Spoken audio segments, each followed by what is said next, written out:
My workday had just ended, and I was heading to a restaurant where Terry, my wife of 16 years, said I should meet her and our two teenagers, April and Robert.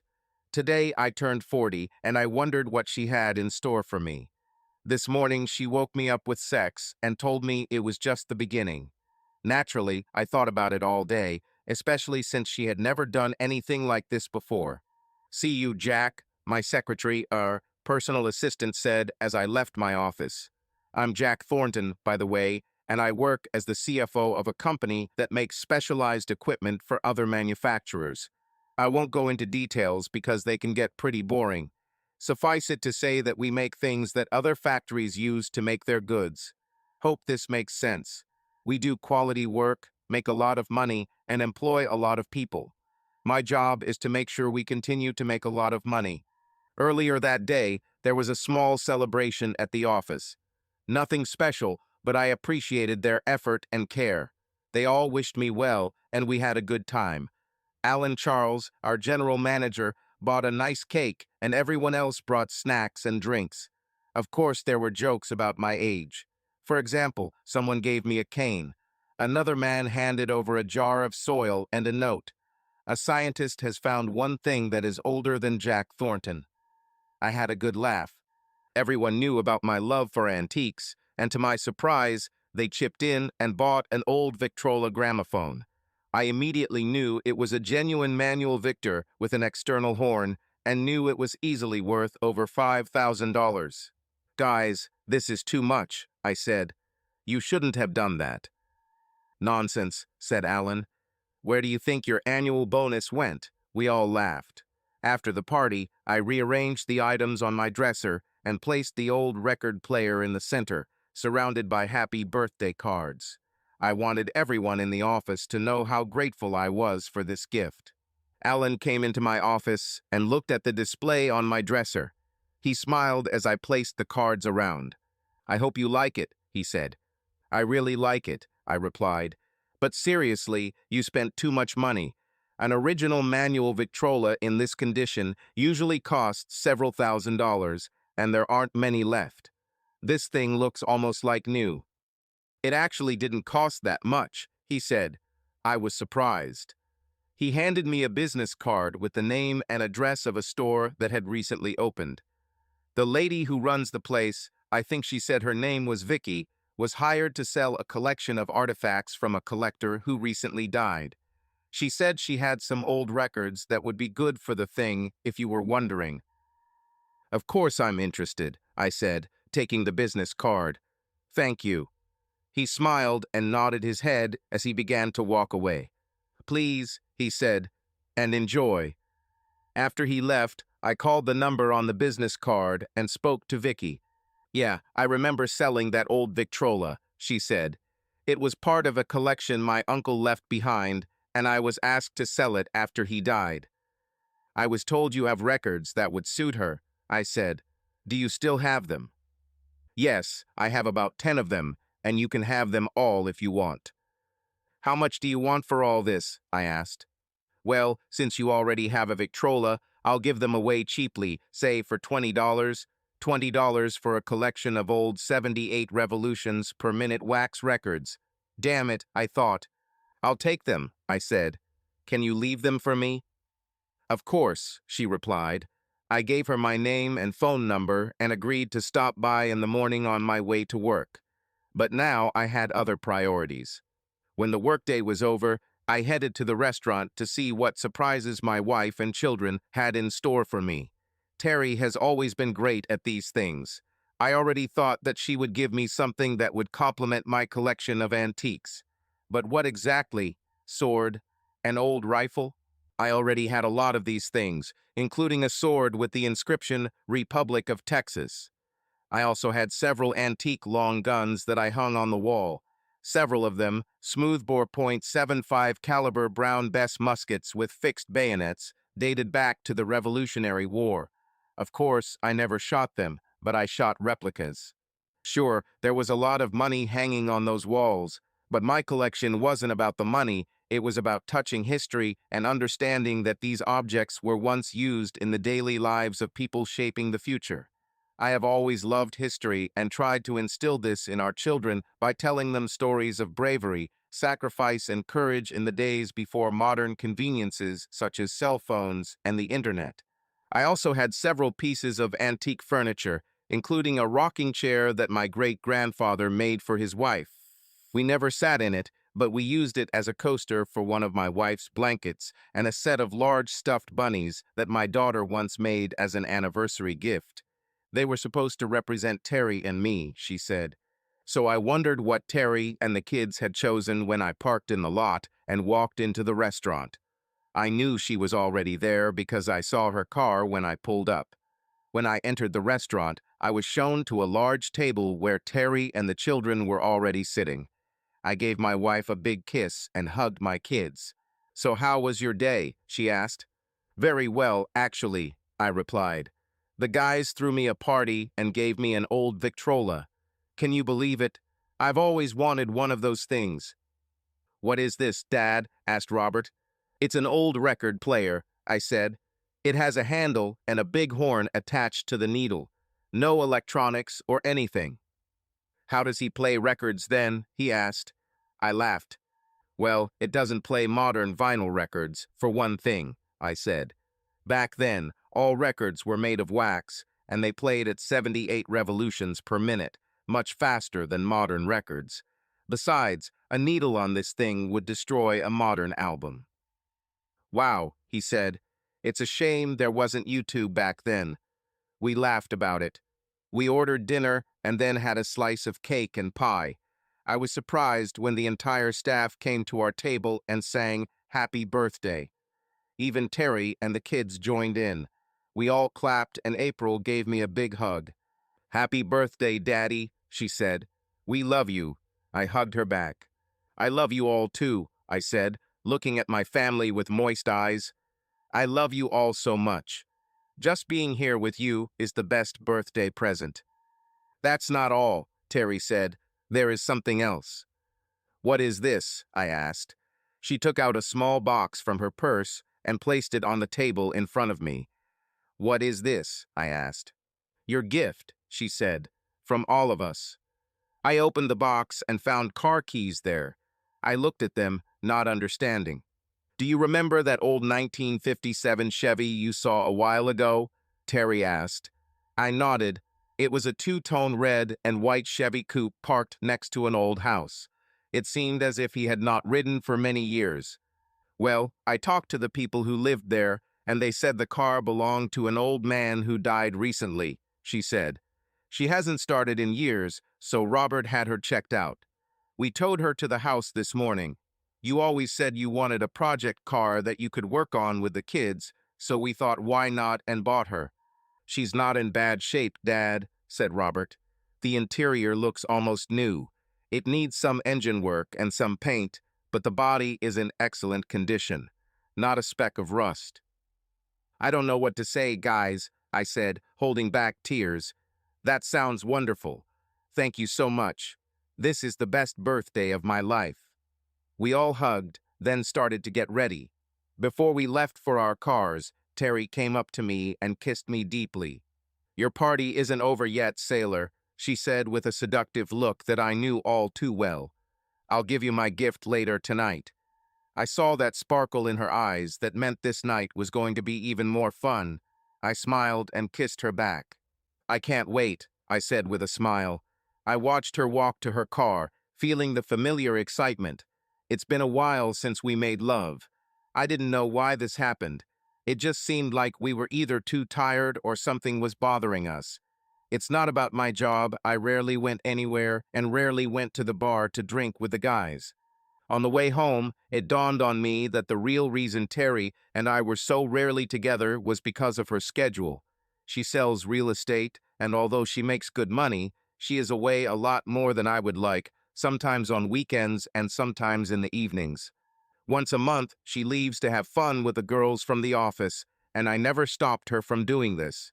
I knew her job was stressful, so I preferred that she not take it out on her family. But there were several times when I thought she had had too much alcohol those evenings, and more than once I smelled men's cologne on her. I never thought that she could cheat because it would be the end for both of us. Besides, Terry never flirted and never was like that. She was friendly, polite, and always professional in public, but never flirted or made advances towards other men. I think that was one of the things that attracted me to her in the first place. Still, I couldn't help but wonder sometimes.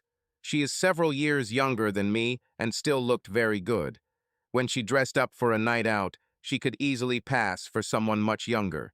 Plus, her time in the gym has really helped her stay in good shape. But something didn't give me peace. It had been almost 2 months since we had done anything, and about 3 weeks since I had even seen her naked. Worse, she almost seemed like two completely different people. I had no idea who I would see when I returned home, the sweet, loving woman I married, or the distant, selfish, hot-tempered vixen she sometimes became. We drove into our garage. I grabbed my briefcase and got out of the car at the same time as Terry and the kids. Robert immediately approached me. "Did you see the car, Dad?" he asked. I saw her because she was standing next to the garage under a tarp. We all went over to have a look, and I was impressed with the condition of the car. Robert was right, there was not a single speck of rust on the body, which looked almost new.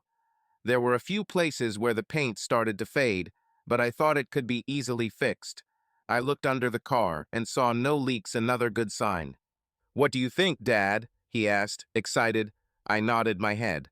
"Maybe we'll start looking at the engine this weekend," I said. His smile became even wider, and it seemed to me that he was about to start jumping for joy. Terry came up to me as we walked around the car. "I hope you like it," she said. "I like it very much, darling," I replied. "We'll get this car back on the road soon, and we can all ride it together." "How about that?" She smiled and shook her head. "Boys and their toys," she said. She turned and walked into the house, and we followed. "Do you have homework?" I asked. "No," said Robert. "Done." April also said the same thing. We had a strict rule in our house that homework had to be done first. Today was an exceptional occasion as they took me to dinner, and I was ready to let them go this time. After all, it was my birthday.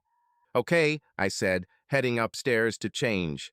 Terry had already gotten up and was in the bathroom when I entered the bedroom. I put my briefcase down and put on my tracksuit. We were all tired from the day's activities, and I was looking forward to time alone with Terry, something we hadn't had much of lately. As I was putting on my sneakers, Terry came out of the bathroom wearing shorts and a t-shirt. She looked great in shorts, and I loved looking at her smooth, toned legs. The t-shirt showed off her midriff slightly, and her B-cup breasts looked very attractive. She saw the expression on my face, smiled, and shook her finger. "It's not time yet," she said. "The children are not asleep yet. Wait." "Oh, come on," I said. "Careful," she said, laughing. We went down and took soda and plopped down on the sofa. I took the TV remote control as usual and turned it on. "Did anything interesting happen in your world today?" I asked Terry. "Not really," she replied. "Still the same. I have a potential buyer for the Parker house, really." I knew she had been trying to sell this old Victorian house for a long time. The sellers wanted big money for it, but it was too big a house for most buyers looking at it. At least that's what Terry said. "That's good news, isn't it?" I asked. "Yes," she said quietly. "This house has been a thorn in my side for too long. I may have to work several evenings to sell it if this buyer doesn't take it." I knew what that meant. I would have to be the replacement mom while she showed the house to the people who actually worked. Some of these shows sometimes went on until 8 or 9 p.m. I've often wondered who goes out looking at houses so late. "Personally, I don't like being alone in this house," she said quietly. "It's so big, and it just has a weird vibe to it. I can't explain it." "Are you saying he's cursed?" I asked. She laughed and shook her head. "I could handle ghosts," she said jokingly. "No, it's something different. I can't explain it." "Well, old Jonas Parker lived there a long time, didn't he?" I asked. "They say all my life," she answered. "He was 93 when he died. It took the family months to get all his stuff out of there. You wouldn't believe how much they took out. boxes and boxes of trinkets and things. Was he some kind of collector or something? I asked. Not really, she replied. He's more likely a collector. He did a lot of crazy things, old things. I heard that his niece has taken over his business and is trying to sell it all. Vicky someone. I don't know.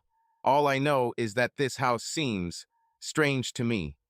I took out the business card that Alan had given me earlier. Is this the one who sells all these things? I asked, handing her the card. Yes, I think it's her, she replied, handing the card back to me. Maybe the kids and I could come with you if it would help, I suggested. Maybe I'll finally see my wife in action. She laughed nervously. No, but thanks for the offer anyway, she said. I usually ask someone from the office to come with me. I was interested in her choice of words. Not one of the girls from the office, but someone from the office. I remembered this for the future. You don't mind babysitting those evenings, do you? She asked. Of course not, I replied. Maybe this will give us a chance to look into parts and pieces for the car. By the way, I'm curious. How much did you spend on this thing? Hopefully not too much on me. I won't tell, she said. It is a gift from us to you, and it would be impolite and unfortunate to say. I will only say that it was very reasonably priced, much less than I first thought. Well, I really like it, I said. I remember my grandfather had a car like this when I was a kid. He used to ride in it with us. Just please don't hang those cubes on the mirror, she said. I'll die of embarrassment if anyone sees me in a car with blocks. I laughed. Okay, agreed, I said. Note for future reference, I said, pretending to write something on a piece of paper. No dice on the mirror. She playfully slapped my arm with her right hand. You prankster, she said jokingly. At that moment, I first noticed the ring on her hand. I've never seen him before. It looked quite simple, but had some kind of pattern that I couldn't make out. What is this? I asked. She looked down for a second before answering. Oh, this, she asked. I found it in my jewelry box the other day and decided to wear it. Did she just lie to me? I had never seen this ring before, but then again, she had a lot of jewelry, so I decided to leave it to one side for now. Another thing I remembered for the future. By then, the kids were in the living room, and we spent the rest of the evening watching TV and talking about the car. Soon it was time for bed, and we all headed upstairs. I'll be right back, she said, heading into the master bathroom. I had already done my business in the bathroom and wondered what she might be doing there. I had taken off my clothes down to my underpants and had just crawled under the covers when the door opened, and she came out, wearing a short, light, translucent nightgown and nothing else. I almost stopped breathing when I saw her. She looked so sexy in that thing. I could see absolutely everything through my nightgown. Do you like what you see, sailor? She asked in a husky voice filled with desire, her hands traveling up and down her elongated body. Oh my God, you're so beautiful, I said, and sexy. She smiled and walked towards me, taking her nightgown over her head to leave herself completely naked. We made love. It was very interesting to watch her definitely new behavior in bed. Something had clearly changed in her. I smiled and kissed her. Happy birthday, she said. I hope you liked your gift. That was wonderful, I said. What's gotten into you? I realized I've been putting you off for quite a while now, and I wanted to give you a night you'll never forget, she said. You definitely did, I told her. I love you so much. And I love you, my husband, she said. We hugged and fell asleep. The next day began as usual, with preparing breakfast and sending the children to school. Robert and April looked at us with knowing looks, and I wondered if they had heard us last night. They left, and I took a cup of coffee with me, as always. I noticed that Terry doesn't have a ring on his right hand. Anything special today? I asked her. She smiled and shook her head. No, not unless you try to stay on your feet as much as possible, she said. You wore me out last night. I laughed at this. I really enjoyed it last night. I never knew you were such a wild cat in bed. She smiled and kissed me. You were great too, she said. I hope you had a happy birthday. Yes, honey, I said, and it's thanks to you. Only because I love you so much, she said. I have to go, see you tonight. See you later, I said, and I love you too. We kissed and walked out the door. On my way to work, I stopped at the address Vicky gave me yesterday and went inside. The store was filled with all sorts of things. If I didn't have anything else to do, I could easily spend a couple of hours here. Eventually, a young woman came out. You must be Mr. Thornton, she said with a smile, holding out her hand to me. Yes, and please call me Jack, I said, shaking her hand. I got these records ready for you, Jack, she said, walking behind the counter. She pulled out a large cloth shopping bag from behind the counter. I think we agreed on $20 for the whole pack. Yeah, that's right, I said, taking a 20 from my wallet. You have a wonderful place here. Did all this come from Parker's house? Yes, that's right, she said. Did you know my Uncle Jonas? I shook my head. No, I said. I only know what my wife told me. She's selling his house. Her face brightened as she remembered Terry.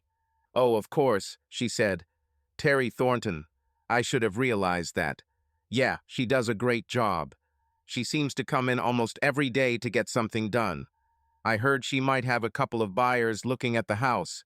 Honestly, I'm surprised that she found someone so quickly. We didn't expect the house. We'll sell in the near future. She's there almost every day? I asked. That was not the impression I got from her. Almost, Vicky said. My brother even gave her a small ring as a thank you for all her hard work. I see, I said. So the story about the ring was also a lie, I thought. Oh, it's nothing special, just a little trinket that my uncle picked up on his travels, Vicky said. I hope you didn't misunderstand me. Of course not, I said. I looked at the records and saw that they were in brown paper sleeves with a cutout for the label. Most of them were recordings of bands and singers from the past, but one had a label without any marks or writing. Any idea what's on this one? I asked Vicky. No, none, she said, shaking her head. We didn't really mess around with that old thing. We didn't want to risk the records breaking. They're wax, you know, and can break easily. I think it was a record my uncle made for his wife a long time ago. Back in the day, they were saying a love letter for her or something like that, I think. I asked him about it once, and he only said that this was a message specifically for the listener. I thought that he was saying some kind of philosophical riddle, so I didn't insist. Interesting, I said. So all this was brought from his house? Every last one, she said. And that's not all. This is in addition to the inventory he had at the time of his death. I just didn't have enough space to bring it all. I see, I said. Well, it was really nice talking to you, and I think I'll be back to look at the rest of the things you have.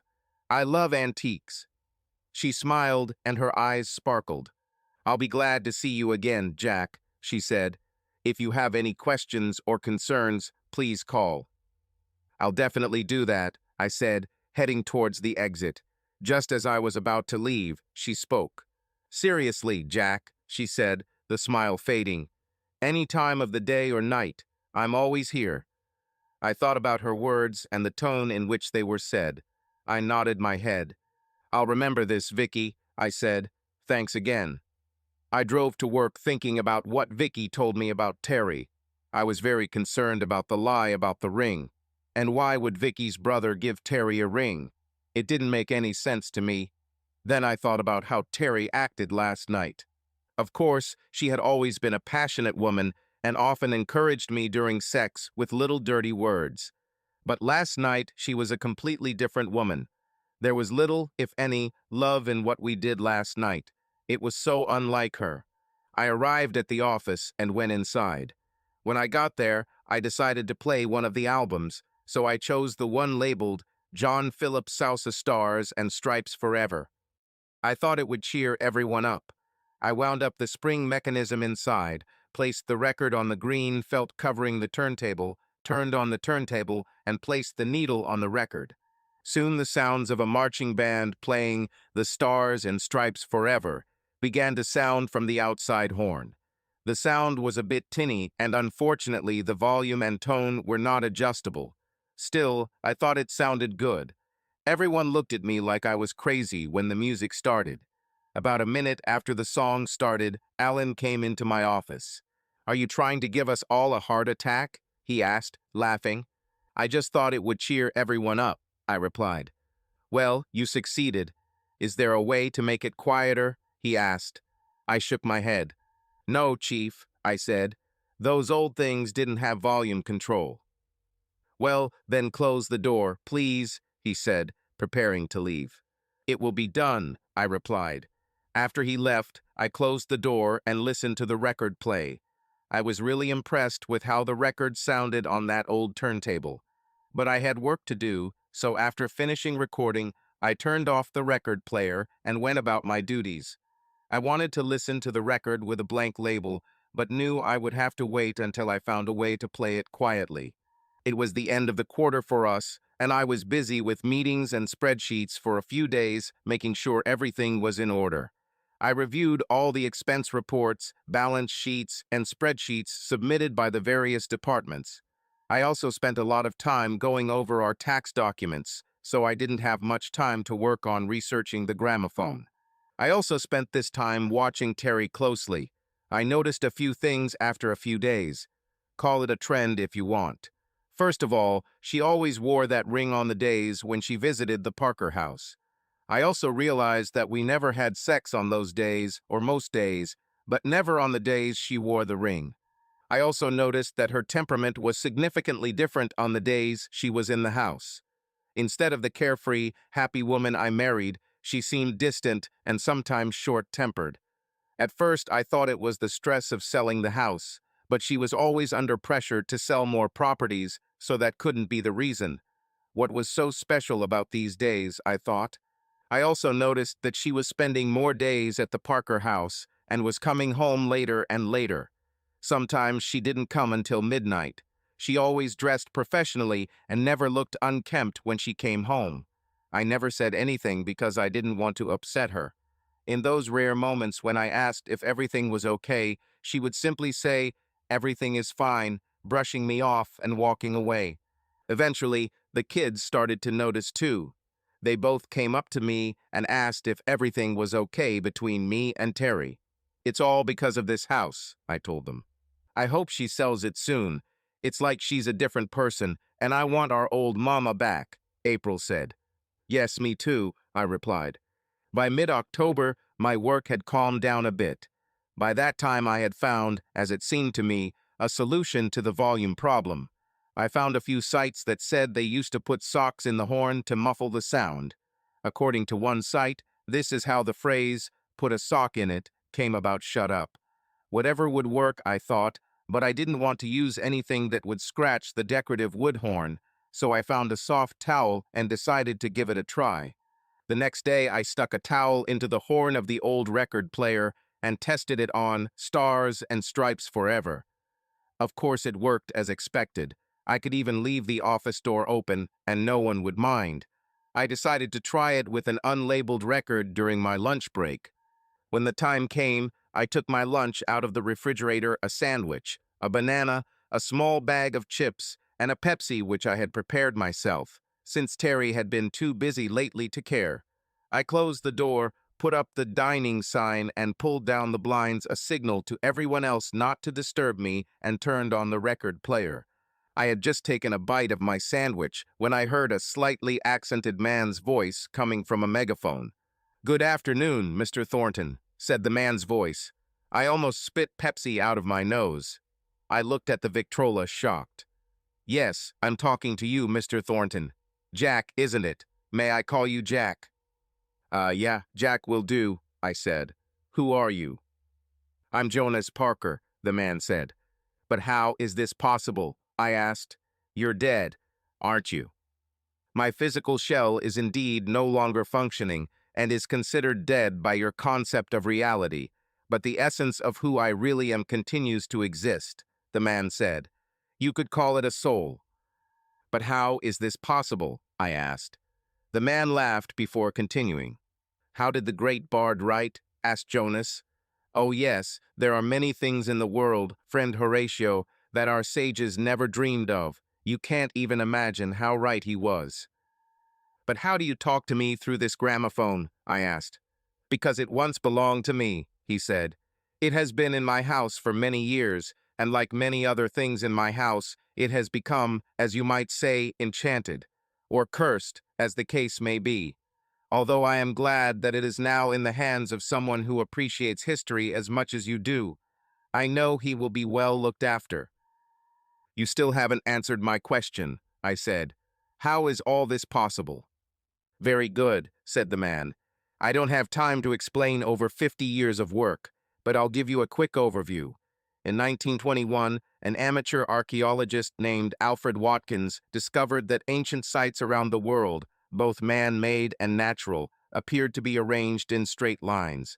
These lines were later called ley lines, and the points where these lines intersected were considered to be saturated with pockets of supernatural energy that some individuals could harness. It turned out that my house was located at the intersection of 6 such lines. My grandfather was something of a spiritualist in his day and thought that this place was special, so he built a house there long before Watkins made his discovery. Naturally, I continued his work and traveled the world in search of clues, anything that could give me answers. Along the way, I collected many artifacts and trinkets, which in themselves had a certain power. But when they were collected together in this place, their power increased incredibly. I learned to use the power of these items to my advantage. You see, the so-called scientific community didn't want to hear what Watkins and his ilk had to say. They dismissed it as nonsense. So I set out to prove them wrong.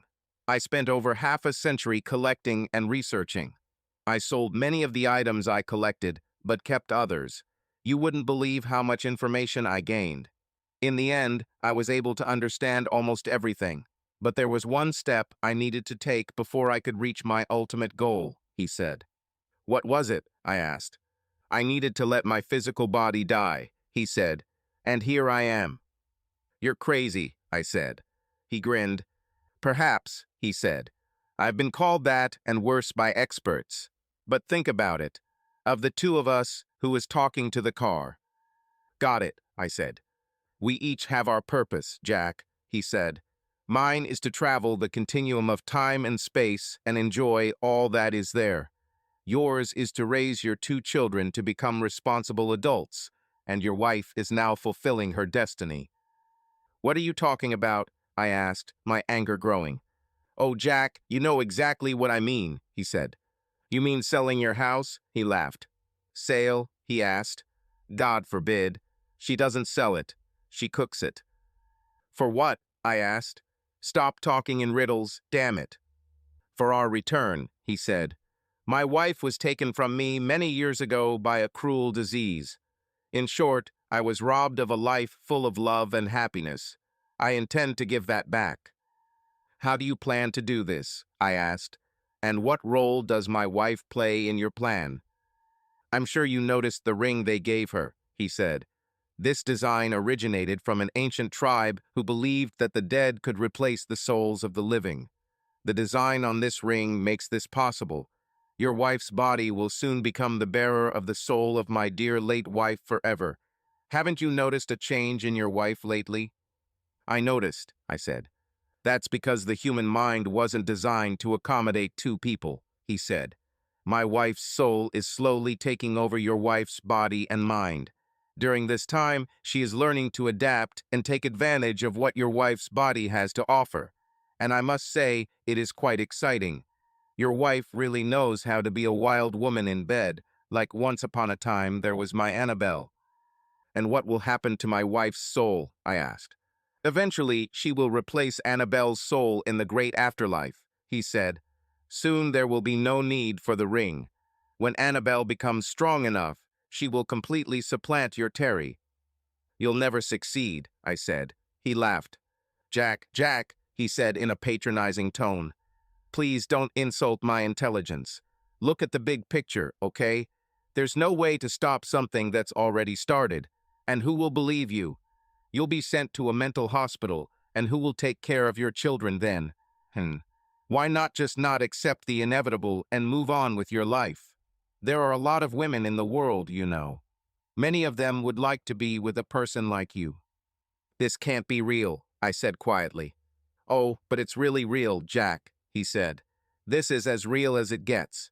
Look, I'd love to continue the conversation, but the recording is long over, and I really need to get back to what I was doing. I know this is a lot for you to take in at one time. Terry left a message for you on one of the records you bought this morning. The label is clearly marked. In the meantime, listen to this. His voice disappeared and was replaced by moans and sounds of a man and woman having sex. I heard a woman's voice in the background and knew it was Terry. I looked and saw that the needle was in the last channel next to the label. I didn't know how long she was there. Shocked, I lifted the needle and stopped the player. I pulled the wax slab off the turntable and placed it back into the paper envelope before putting it away. I looked closely at the other albums and found one with an RCA label that said, "For Jack by Terry." Strange, I thought. It wasn't there this morning. How is this possible? I thought about playing the record, but I had another idea. I had a record player at home that could play 78 revolutions per minute records, so I decided to take the record home and listen to it there, and confront my wife if necessary. I looked at the time and realized that my lunch break was almost over. Did I really talk to a dead man through an old gramophone for that long? Shocked, I threw away the rest of my lunch and returned to my desk. I called Terry's office, hoping to speak with her. "Is Terry Thornton there?" I asked the secretary. "Sorry, Jack, but she's been out all day," said the secretary. "I don't expect her to return until tomorrow. Can I pass something on?" "No, it's okay," I said.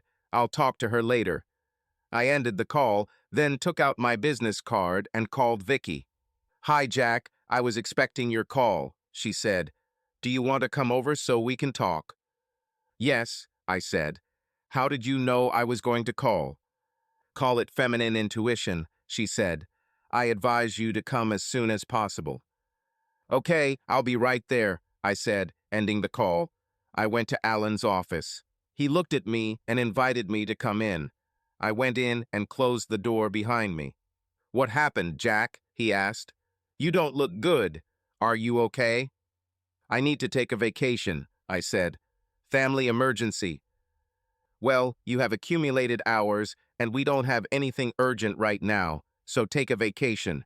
A few days will help sort it out," he said. "If there's anything I can do to help, let me know." "Thanks, Alan," I said. "I appreciate it." With these words, I returned to my office, put the record from Terry in my briefcase, and left. I decided to drive past the old Parker house to see if Terry was there. Of course she was there. I saw her car along with another one parked in front of the house. I couldn't go in because the iron gates were closed. I looked but didn't see any signs indicating the house was for sale. Strange, I thought. From there, I went straight to Vicky's store. I needed answers, and I hoped she could give them to me. When I arrived, I walked inside and saw her behind the counter. She looked at me when I entered. "Good afternoon, Jack," she said. "I'm guessing you want answers." "You're right," I said. She nodded, went to the door and locked it, hanging the sign "Closed." She turned and walked to the back of the store, to what I assumed was her office. She stopped and turned to me. "Maybe you should come with me," she said. I followed her into a small, crowded office with a desk and 3 chairs. One of the chairs stood in the corner and was covered with a blanket. She invited me to sit on another chair and sat down at the table herself. "I'm guessing you listened to a record with a blank label," she said. I nodded. "You could say that," I replied. "Moreover, I had a conversation with the man who wrote this record. What can you tell me about your uncle?" "Well, for starters, he was actually my great-uncle, my grandfather's older brother," she said. "He had 2 degrees, one in archaeology, the other in history. He married and taught for a while, but after his wife died of meningitis, he left college and began exploring the world, collecting artifacts from around the world. About 35 years ago, he returned to Old House and opened this store.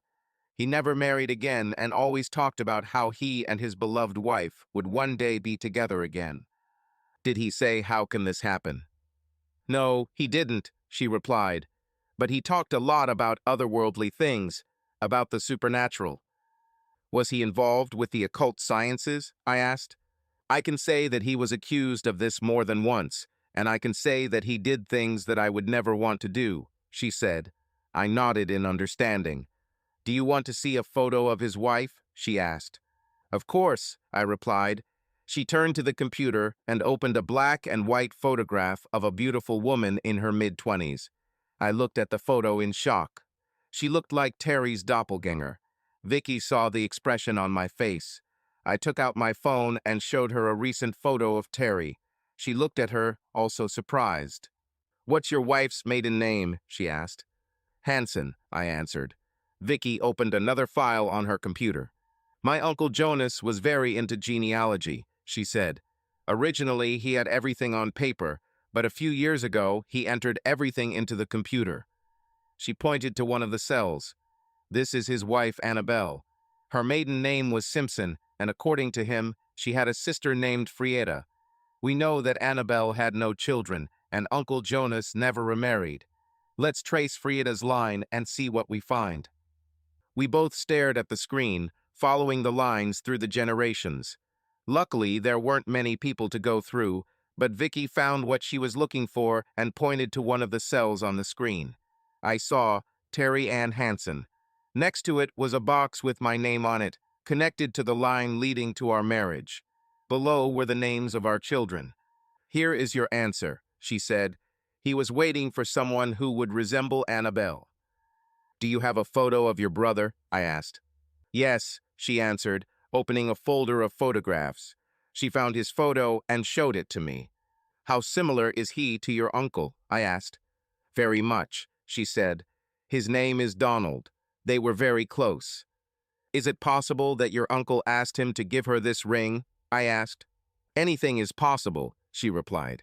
Did your uncle have records of the things he collected over the years? I asked. Yes, she answered. Mostly for inventory. Everything is in the database. He spent years building it.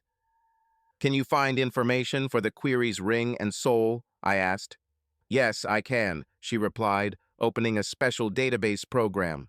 She typed in the query and pressed enter. Several results appeared, most of which were marked as sold. The top element caught my attention. It was the same ring that I saw on Terry's hand. Vicky clicked on the item's description, and we read the note left by Jonas. According to this, he found this ring in a dig site in Central Africa, Vicky said. Local legend said that an ancient tribe used such a ring to communicate with the dead. The wearer could supposedly channel the spirit of a deceased person and even take on some of their personality traits. But there is a warning here. If worn long enough, the spirit of the deceased can displace the spirit of the person who wears a ring. Oh God, I said. Did Jonas say anything about how the trial could be reversed? There is a recording of the spell here, she replied. According to Jonas, it must be spoken by two women, and one of them must be a relative of the ring bearer. Terry's mother lived in Florida and was too far away to make it in time. But there was one other person. It was a risk, but if we wanted Terry back, it had to be done. Are you ready to help me break this spell? I asked. Yes, I'm ready, she replied. But we need two women. Where will you get the second one? I'll pick her up from school, I replied. Print out 2 copies of the spell, please. I need to call the school. Okay, she replied. While she was doing this, I called April's school and told her we had a family emergency and I needed to pick her up. They wanted to know what it was, and I just said it had to do with her mother. The deputy director reluctantly agreed, and I said I would be there soon. By the time I ended the call, Vicky was ready. Can you enter through the gate and door into your uncle's house? I asked. Of course, she replied. Okay, I said. If you unsealed the spell, let's go. I'll bring you back later. We headed to school where April was already waiting for us outside. She got into the car and looked at Vicky with bewilderment. What's going on, Dad? She asked. Is Mom okay? Who is this woman? No, she's not fine, honey, I replied. By the way, this is Vicky. Vicky, meet April, my daughter. Vicky, give her a spell. Vicky handed her a piece of paper with a strange spell printed on it in large letters. April looked at him with furrowed brows. What is this, Dad? This is nonsense, she said. We're going to the old Parker house, I said. When we get there, you and Vicky will have to read it together. Can you do it? Probably, she replied. But I don't understand anything. What is this, and what does it have to do with Mom? Remember when you said you wanted your old mom back? I asked. Yes, she answered. This is the only way this can happen, I told her. I really can't explain any more. I don't fully believe it myself. What? April asked, almost hysterical. Vicky turned to her. My Uncle Jonas did a lot of strange things, she said. He's to blame for what's happening to your mom. But he's dead, April said. Only his body is dead, Vicky said. I'll explain later. Just remember this spell. Follow me. When I say it, we'll say it together. Got it. Your father is counting on you to do it. April calmed down, looked at my reflection in the mirror, then nodded her head. Okay, she said quietly. I saw her carefully reading the paper while I was driving. Finally, we arrived at the Parker house, and Vicky entered a series of numbers on the panel in front of the gate. When she did, the gate opened and I drove inside, stopping next to Terry's car. Vicky turned to April. Remember, follow me, she said. There may be things going on here that will shock you. Just ignore it. Whatever you see, remember, this is not your real mother. Understood? I guess, she replied. We got out of the car and walked to the front door. Vicky had already taken out her keys and opened the door. We entered and looked around, but saw no one. We listened and heard sounds. I recognized the voice. It was Terry. What's going on here? April asked. You don't want to know, honey, I told her. Vicky put a finger to her lips, indicating for us to remain silent. We followed the voices to the stairs leading to the basement and went down. We entered a large, dimly lit chamber and saw two figures, Terry and Donald. Both had just put on their dressing gowns and were tying their belts when we entered. I noticed he was wearing a ring very similar to Terry's. They looked at us, surprised by our appearance. What are you doing here, boy? Terry asked, an evil grin appearing on her face. Her eyes changed and were completely black. Who is this girl? I could ask you the same question, Terry, I said. What are you doing here? You're definitely not selling real estate, that's for sure. And this girl is our daughter. Don't you remember your own daughter? Terry laughed. Terry's not here right now, boy, the woman said. Call me Annabelle, and I don't have children. Not yet. I'm just getting used to this body. He looked at me, and I noticed that his eyes were also completely black. It's just as I told you before, Jack, my boy, he said in Jonah's voice. You don't belong in this dimension anymore, Uncle Jonas, Vicky said. It's time for you and Aunt Annabelle to go back to where you really belong. She looked at April and nodded. Both began to chant the spell in unison. No, Jonas, Donald exclaimed. This can't happen. You can't do this. As the two women recited the spell, the atmosphere in the room changed and became more tense. I looked and saw that two vortexes had appeared above Donald and Terry, each of which was spinning more and more. Their eyes sparkled for a moment, and the swirls became more pronounced. It seemed to me that there were figures in the whirlwind's strange, hooded creatures with fiery eyes. I looked at Vicky and April and saw that they had an electrified aura surrounding them. Their eyes were wide open and glowing with fire. They held the papers to their sides and now recited the spell as one, as if on autopilot. Terry and Donald screamed and tried to escape from the vortexes, which by that time had completely engulfed their bodies. Everything continued to grow. The charge in the room became stronger. Suddenly, everything disappeared and everything returned to normal. The girls stopped reciting the spell, and we looked at Donald and April. Their eyes returned to normal, and they stood still without expressing any emotion. Then they fell to the floor, motionless. April and I ran to Terry while Vicky went to Donald. Take that ring off him, I told Vicky as I removed the ring from Terry's right hand. There was a fireplace at one end of the room, and we threw the rings into the fire. I took Terry's face in my hands and tried to get her attention while April cried for her mother. Vicky tried to get Donald's attention at the same time. We both weren't successful. Terry looked at the two of us kneeling next to her, but there was no recognition or emotion in her face. It was completely empty. Donald was in the same condition. Vicky stood up and took out her phone to call 911. We tried to make the two of them as comfortable as possible and talked to them, trying to get them to recognize us, but to no avail. Paramedics soon arrived and examined the two before placing them on stretchers. "We will take them to the central hospital," said one of the doctors. We got into my car and followed the ambulance to the hospital. Then we waited, and they waited, and they waited some more. Finally, several doctors came out to see us. One of them spoke to Vicky and the other to April and me. "Mr. Thornton," the doctor said, "I don't even know what to tell you. Physically, your wife is fine. All her blood and other tests came back normal.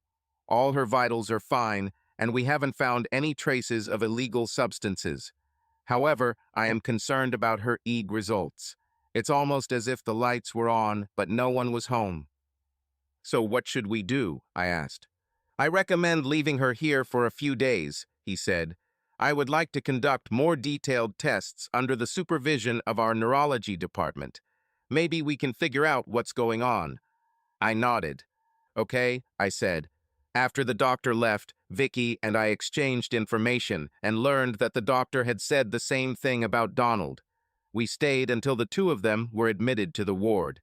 April and I talked to Terry, but she looked at us like we were complete strangers and didn't say a word. Finally, we said goodbye with a kiss on her cheek. Her face showed no emotion when we did this. We drove back to Vicky's store in silence, all of us in shock at the events of the last few hours. I promised to stay in touch as she got out of the car. She promised to look through her uncle's notes to find anything that might help. When she got out, April sat in the front seat. "What now, Dad?" she asked. I shook my head. "I don't know, honey," I said. "We'll do everything we can to support your mother, help her get back to normal, I guess."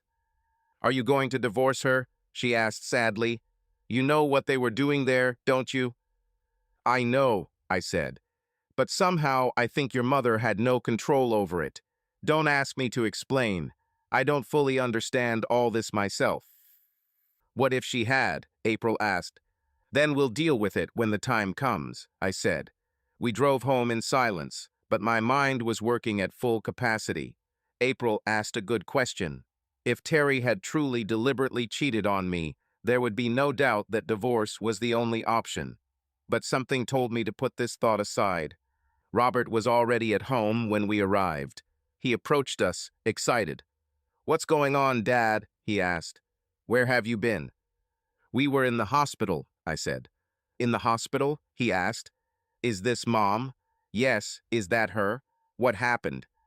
"Mom's not herself right now," April said. "We can't explain it, and neither can doctors.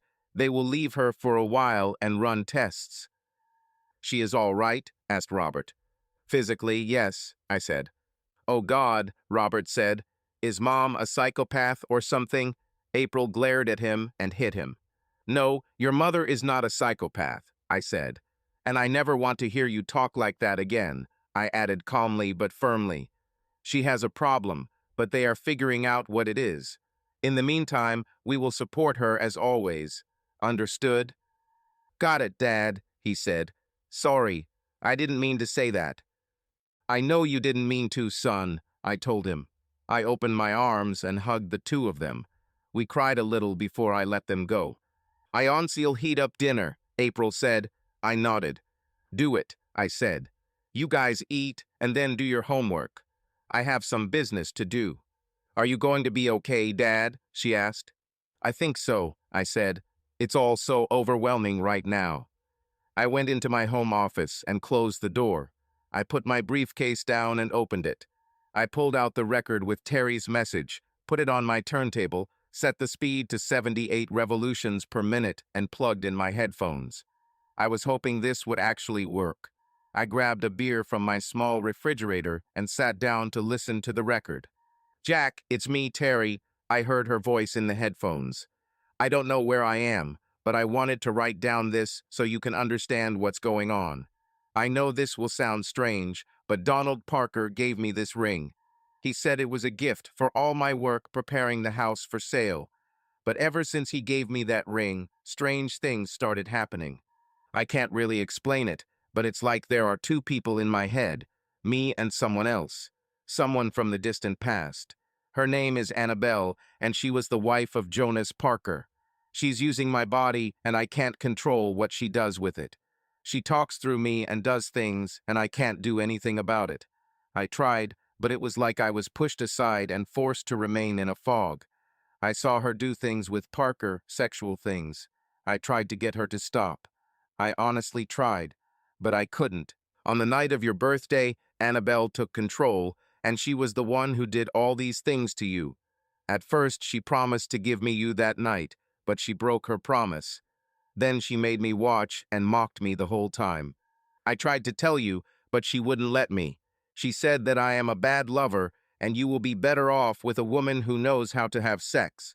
I saw the expression on your face, and it hurt me to know that it wasn't me who did you so good. I felt so inadequate as a wife. I know this probably sounds like crap. If you said something like that to me, I would kick you out so quickly that I wouldn't even have time to blink an eye. But you have to believe me, I've never cheated on you. Never. You are the only man I have ever had and the only man I want to have. I fought them with all my might, but was powerless to stop them. I feel so dirty and ashamed. I wouldn't blame you if you filed for divorce. I just hope that one day you can forgive me for my weakness. Please know that I love you with all my heart and always will. Tell the children I love them and hug and kiss them for me. Annabelle says that I will soon disappear forever, and this is the last time I will be able to convey anything to you. Please, honey, find a woman you can love and be with her. Forget about me. I disappeared, and I don't think I can ever come back. Just remember that you made me the happiest woman on earth, and if I have to, I will wait here forever for you. I love you, Jack, she said, crying. Goodbye, darling. The recording ended, and I sat there with tears streaming down my face. She was right about one thing. If she had told me this before tonight, I would not have believed her. But there have been so many strange things lately that I couldn't help but give it a chance. Now I was wondering what to do next. My wife's body was in the hospital, but her spirit, or soul, or whatever you want to call it, was out there somewhere. For a moment, I felt like I was in the Twilight Zone and half expected Rod Serling to come out and say something profound. I wondered what was on the other side of the record and took a quick look. The label was empty, but there were grooves there, as if something had been recorded. I tried to play that side of the record, but I couldn't hear anything. I took the record off the player and put it back in the sleeve. 1,000 thoughts ran through my head as I sat there thinking about Terry's message. I knew I needed to talk to someone about this, and I knew just the right person. I recorded Terry's audio onto a flash drive, saving it as an MP3. I took out my phone and made a call. "Hello," I heard a male voice on the other end. "Mike, are you busy right now?" I asked. Mike Dunkirk was an old friend from college. In fact, he was more than a friend, he was my student advisor, and as my mentor, he was perhaps the only person on earth with whom I could discuss this. "Well, I just finished eating meatloaf, but other than that, no," he said. "Do you have a problem you need help with?" "Yes," I said. "It's actually quite strange. I'd like to talk to you about this, if possible, and get your opinion." "Well, if you're calling me, it must be something incredible," he said. "Of course, come. I'll have beer. I'm waiting for you." "Thanks, Mike. I really appreciate it," I said. We finished the conversation, and I went into the living room where the children were doing their homework. "Will you guys be okay if I go away for a while?" I asked. "Yes, of course, Dad," April said. "We're not really little kids anymore, you know." "Don't remind me," I said. "Okay, keep the door closed and don't let anyone in. Call me if you need anything." I might be gone for a couple of hours or so. Okay, Dad, Robert said. I got out and drove to Mike's house, a small two-room apartment not far from my house. He has lived alone since his wife died a year ago. When I arrived, he gave me a beer, and we sat in his living room. So, what's on your mind, Jack? He asked. Mike, I'm going to tell you a story you probably won't believe, I said. Damn it, I don't believe it myself, even though I went through all of it. I told him the whole story. He listened attentively without interrupting. When I finished, he took a deep breath and let it out slowly. Damn, he said. If anyone else had told me this, I would have sent him to a mental hospital. Do you have a recording of her message? Yes, here it is, I said, taking out the flash drive. He walked over to the table where his laptop stood and inserted the flash drive. We listened to it together, then he pulled out the flash drive and handed it to me. Neither you nor Terry are prone to exaggeration, he said, and I know that she will never cheat on you. It's just not in her character, so now you're probably wondering what to do next. Exactly, I told him. Damn it, I don't want a divorce, but I can't live with this. Let me ask you one question, he said. Imagine that Terry was walking home one evening, and she was grabbed and had sex without her consent at gunpoint. Would you divorce her over this? Of course not, I said. That would be wrong. This was done against her will. Exactly, he said. That too. There is no difference here. You heard her voice, felt her suffering. It's not something you can just make up. Yes, but it's all like that. Strange, Mike finished my sentence. Yes, I said. Well, if Jonas Parker is involved, weird is the order of the day, he said. What do you mean? I asked. I went into his store several times, just to look, maybe buy something. I talked to this old man while I was there.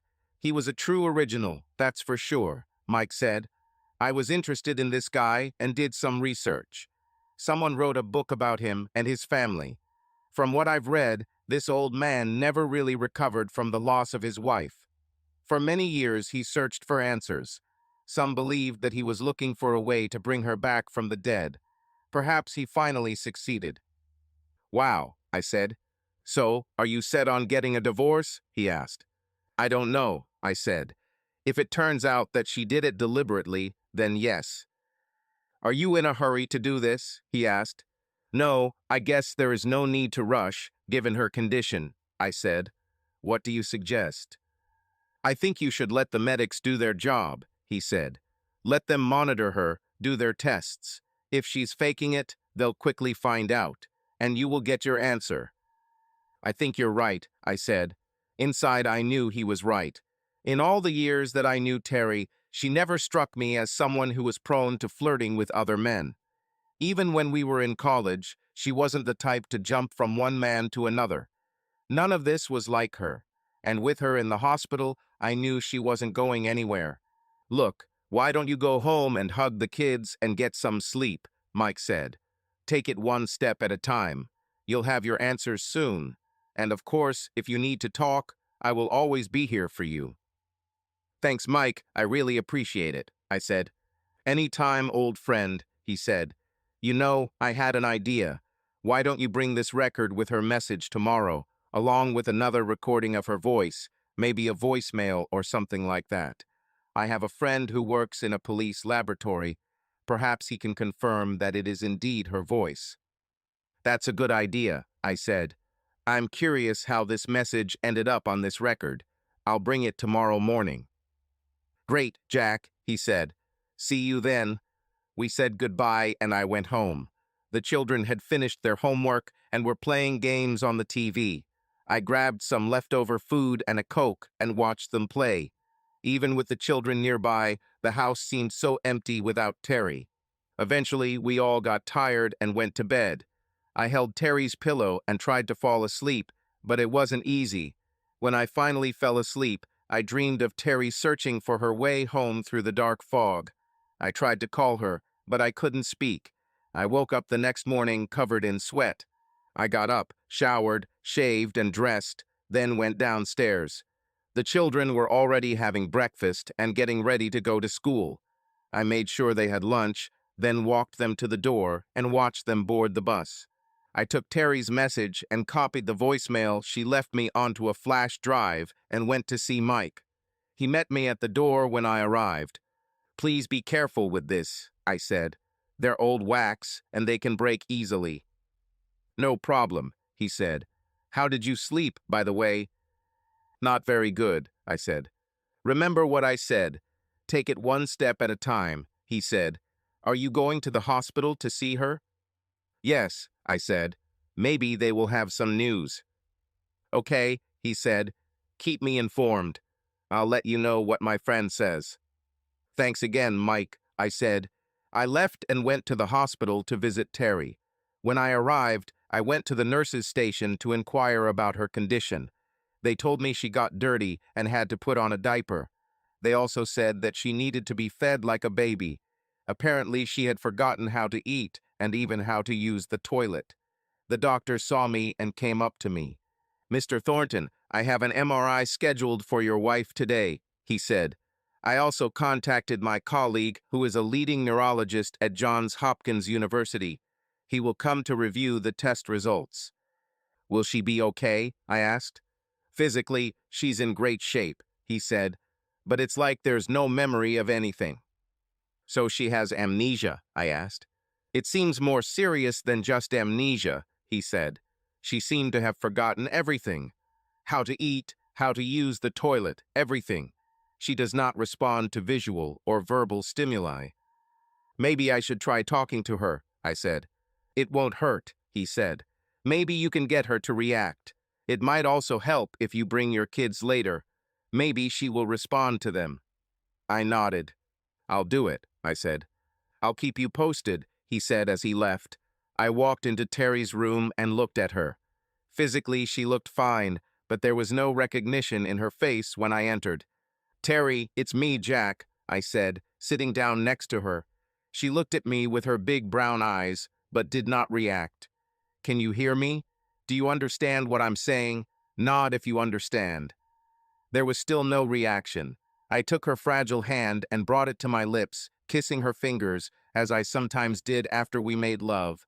Still no reaction. "Talk to me, Terry," I said. "The kids and I miss you. Do you remember the children? Roberta and April? Do you remember what April did yesterday?" I looked at her face for any sign of, well, anything. But there was nothing. I might as well talk to a wall.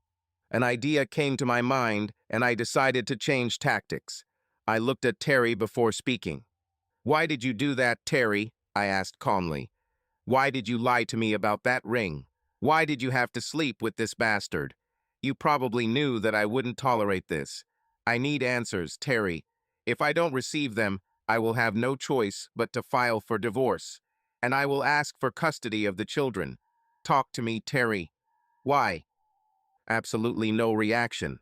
I almost never used harsh words in her presence, and I hoped that this, along with the threat of divorce, would bring her out of the state she was in, but it did not happen. Either she was the best actress on the planet, or she really didn't exist.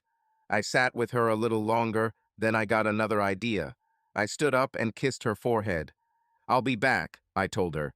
"I'll bring the kids later. We'll talk then, okay?" She looked at me but didn't say anything. Her face remained passive. I left her room and asked about visiting hours. "You can visit any time until 8 p.m., the nurse said. I thanked her and left. My first stop was Vicky's store. I went inside and found her behind the counter, helping another customer. When she finished, she came over to me. "How is your wife?" she asked. I shook my head. "Not good," I said. "It's like she's not there. What about Donald?" "Same thing," she said, with tears in her eyes.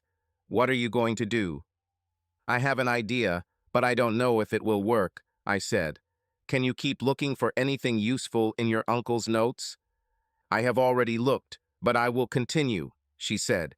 "If I find something, I'll let you know right away."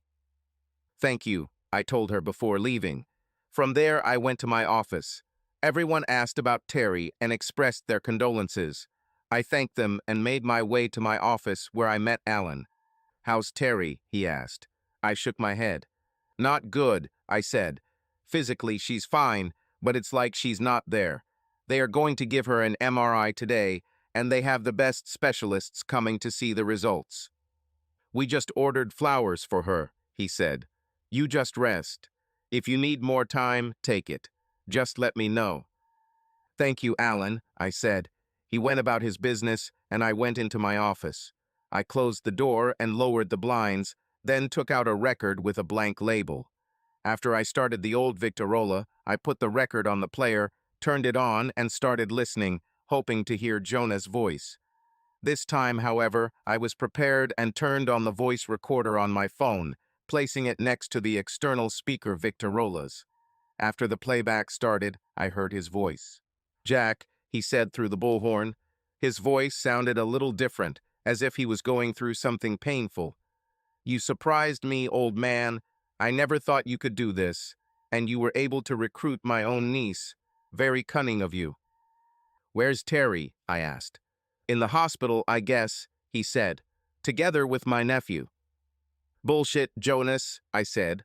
"Her body is there, but she herself is not there, just like Donald. Where are they?" He laughed before answering. "You got that right?" he asked. "Well, if you need to know, Donald is here with me. Or rather, his spirit is here. Terry's spirit is in what can be called purgatory, where she will wander forever, even after her physical body turns to dust." "There must be a way to get her back, Jonas," I said. "I'm sure there is, but even if I knew and wanted to help you, I can't," he said. "Why, Jonas?" I asked. "Because I'm being punished for what he did," he said. "Same as Donald. We're in a place you never want to be." "Where is it, Jonas?" I asked. "You can call it hell," Jonas said. "And Donald is there with you?" I asked. "Yes," he said, his voice trembling with some kind of tension. "We are both being punished for what we did, just like my beautiful Annabelle, and we'll be here forever. I heard Donald's body won't last long, maybe a year or two at most from your point of view. Time doesn't matter much here." "Why, Jonas?" I asked. "Why did you do it, and why Terry?" "I just wanted to be reunited with my beautiful wife," he said.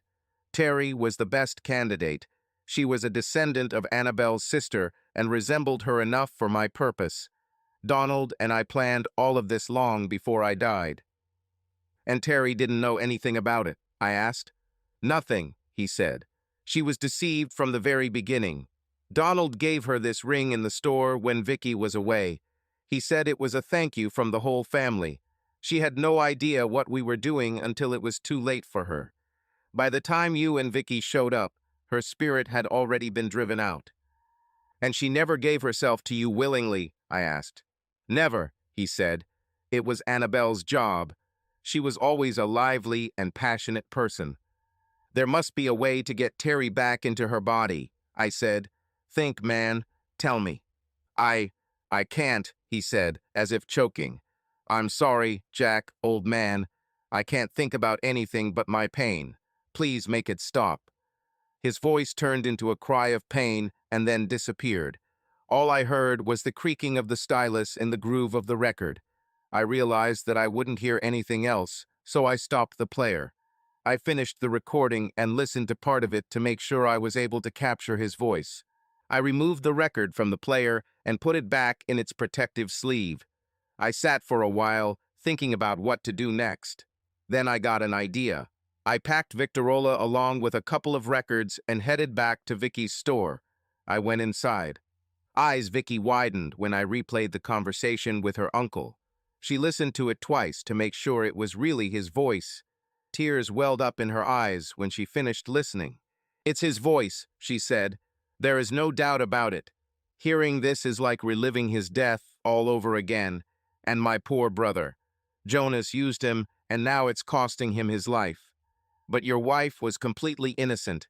What are you going to do?" "I have an idea," I said. "I don't know if it will work, but at this stage, I'm willing to try anything. Maybe I can help you find your way back. And I think it's old Victorola could be the key." She nodded. "Let me know how it goes, okay?" she asked. "Definitely," I said. and I'm so sorry for your loss. Thank you, she said. Donald and I weren't that close, but he was still my brother. We promised to stay in touch, and I headed home. I put Victorola in his office and prepared dinner for the children, since he knew that they would be home soon. I wasn't a great cook, but I had helped Terry a few times and decided to do my best. At least they won't go hungry. When they got home, we dined on the hamburger helper. I made no complaints. I must say, then went to see Terry. The children were shocked when she did not respond to them. They tried to tell her about their day at school, but she just looked at them, not reacting or showing that she recognized them. I saw her doctor as we were leaving, and he told me that they had done an MRI on her brain, and a specialist would be back in a day or two to review the results. Is there any chance she's faking it? I asked him. He shook his head. I've dealt with amnesia before, but I've never seen anything like it, he said. Honestly, I don't think so. Just keep visiting her and talking to her. Maybe this will help. What if I bring some things from home? Could this help her? I asked. It definitely won't hurt, he said. That's exactly what we did over the next few days. I visited her whenever I could, telling her about what we did, about the places we saw, but it did not evoke any emotion in her. Just like the photos and videos I showed her of our family vacations. 2 days after I gave Mike the record with Terry's message, he called me. You have time? He asked. Of course, I said. What's happened? A friend of mine has finished analyzing this record and wants the 3 of us to meet for lunch, he said. You are free? Of course, I said. Where?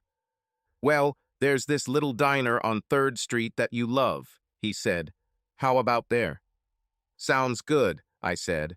They make the juiciest burgers there. Agreed, he said. See you at 12 o'clock. We finished the conversation, and I arrived exactly at 12 o'clock. I saw Mike when I walked in. He waved at me, and I saw another man at the table. I walked up to them and ordered from the waitress. Jack, this is my friend, Al Nelson. He works at the police lab, Mike said. I shook Al's hand, and he handed me the record and USB drive. Nice to meet you, Al, I said. What did you find? Nice to meet you too, Jack, he said. Well, I ran an analysis of the woman's voice print on the record, and it matches exactly the voicemail from your wife. I also looked at the record, and I can say that it looks authentic. What do you mean? I asked. Well, if I had to testify in court, I would say that this recording was made over 100 years ago, he said, and it was recorded by the same person who left that voicemail. How is this possible? I asked. My tests cannot answer this question, he said. I believe it is theoretically possible that someone made this recording using early 20th century technology, but I don't know anyone with access to such equipment, and the grooves on the record match those used for recording in those days. Honestly, I don't have an answer to this question. We spent the next hour eating and discussing the tests he had run. Mike and I were shocked by his findings. Granted, I wasn't as shocked as Mike was, considering what I'd been through myself. I decided not to talk about it. After eating, I received a call from Terry's doctor, who asked me to stop by his office. I told him I would be there and said goodbye to Mike and Al, thanking all for his efforts. I walked towards Dr. Jacobs' office, which was located in a building adjacent to the hospital. I introduced myself to his secretary, and she showed me to his office. Mr. Thornton, he said, this is Dr. Williams from Johns Hopkins University. He's probably the best in the business, and I asked him to look at your wife's test results. I shook the older man's hand, and Dr. Jacobs showed me a short video. I didn't know what I was looking at, so he explained it to me. This is typical brain activity of a normal, healthy, functioning person, he said. I looked in admiration at the colored spots and was amazed at what I saw. All this happens in the human brain, I thought. He stopped this video and showed me another one. The activity in this video was about 10 times less than in the previous one. This is your wife's brain activity, he said. You see a significant difference. Yes, I said. What's happening? That's what we'd like to find out, Mr. Thornton, Dr. Williams said. It seems that the part of the brain that is associated with memory and personality seems to be switched off. The good news, however, is that there is no tumor or growth that seems to be causing this. So, what are you suggesting? I asked. We would like to do exploratory surgery on her brain, Dr. Jacobs said. There may be something that doesn't show up on the scan. We contacted another specialist who has conducted research in this area, Dr. Stein. He has a clinic on the other side of the state and has expressed interest in the case. What we need is your consent to carry out this operation. What is the risk to my wife? I asked. There are always risks with surgery, Dr. Williams said. I don't think there is a great risk to your wife, but we are concerned that this condition may get worse. Another patient, the man who was brought with her, shows signs of degradation. This can happen to your wife, too. I really need to think about this for a day or two, I said. Please don't wait too long, Dr. Jacobs said.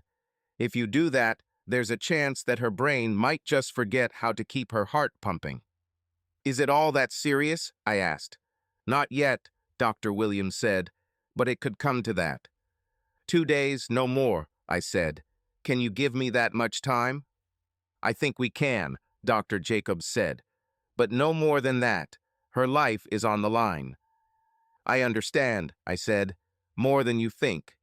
After saying goodbye, I headed straight home. When I arrived, I took out the record with Terry's message and looked at the opposite side, the one without the label. I started Victorola, put the record on the turntable with the empty label facing up, and placed the needle on the record. Terry, I asked. Can you hear me, Terry? Are you there? For a moment, all I heard was a creaking noise coming from the speaker. I was about to turn off the player when I heard her voice. Jack, she asked. Is it really you, Jack? It's me, honey, I said, excited. I'm here. Where are you? Are you okay? I don't know where I am, Jack, she said. It's foggy and dark here. I'm scared, and I feel so lonely. I'm here with you, honey, I said, and we missed you too. Jack, please help me get out of here, she said. I got your message, I said. She started crying.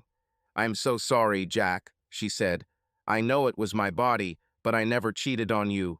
That Donald tricked me into wearing that ring. I was never supposed to accept it or wear it, but I just felt forced.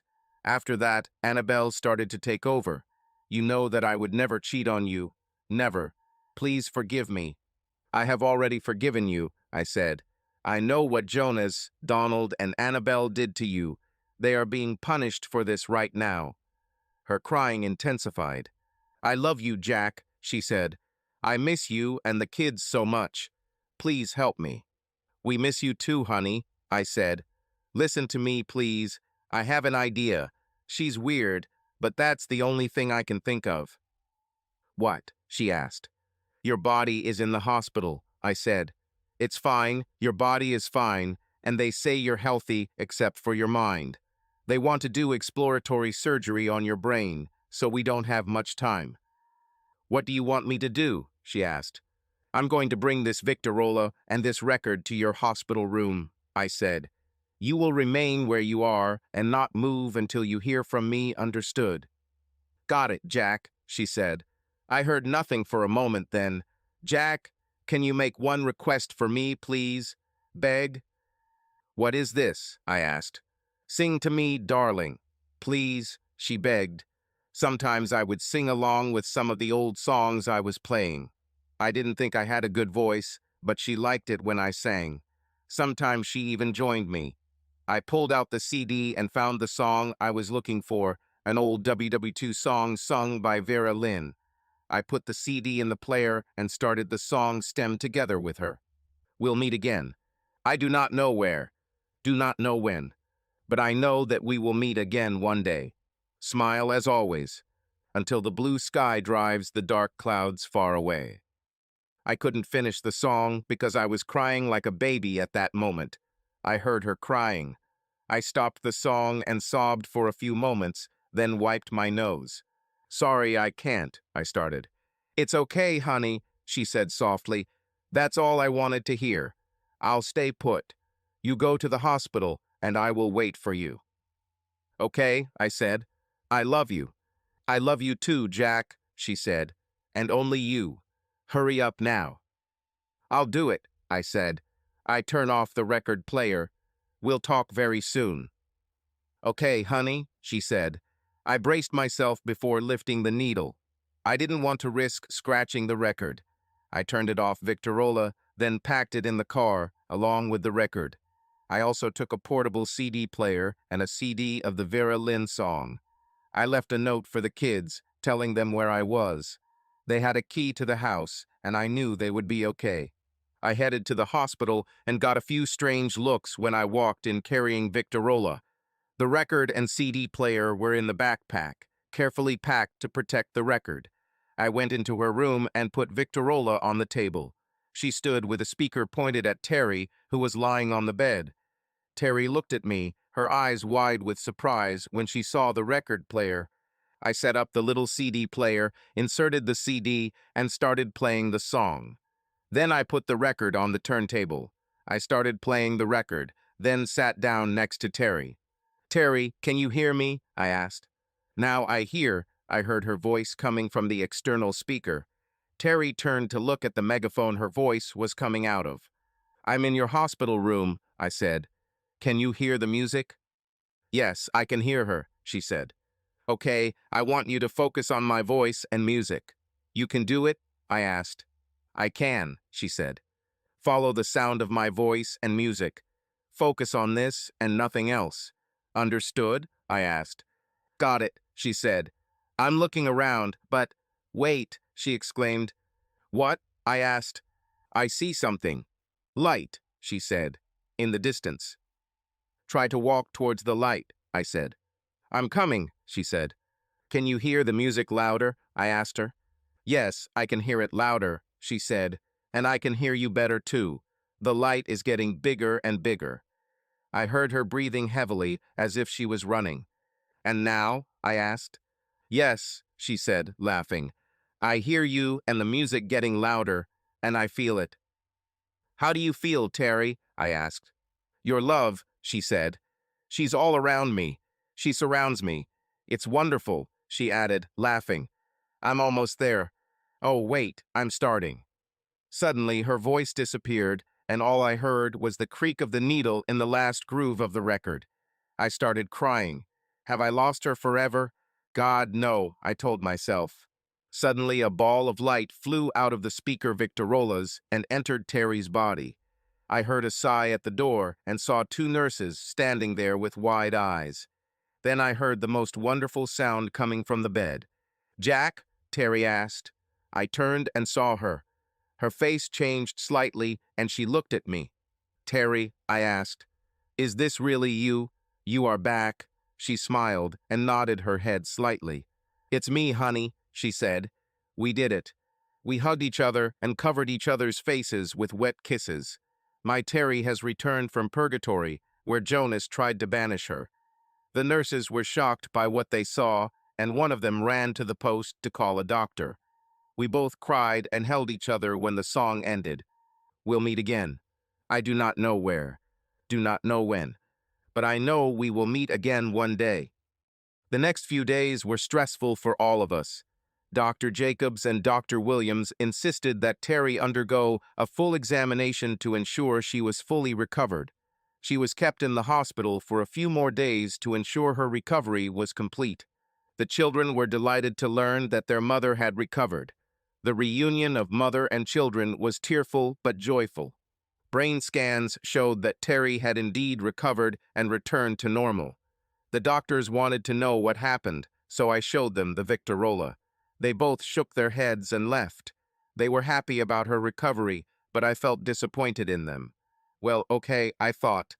We brought her home and celebrated with a steak dinner at her favorite restaurant. While eating, she turned to me. So, Hero, she said with a laugh, when are you and Robert going to take us for a ride in your Chevy? We all had a good laugh about it. Later that night, she turned to me in bed. I'm no Annabelle, but I learned a thing or two from her, you know, she said. About? I asked. Like what? This one, she said. We made love. You like it, huh? She asked. Absolutely. I said.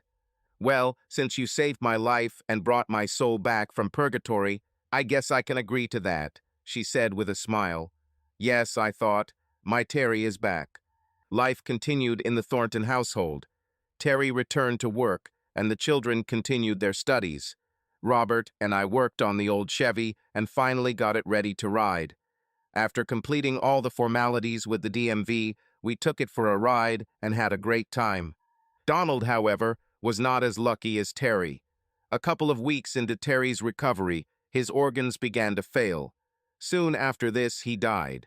Doctors said it was kidney failure. Terry wasn't too upset, although she did feel sorry for Vicky.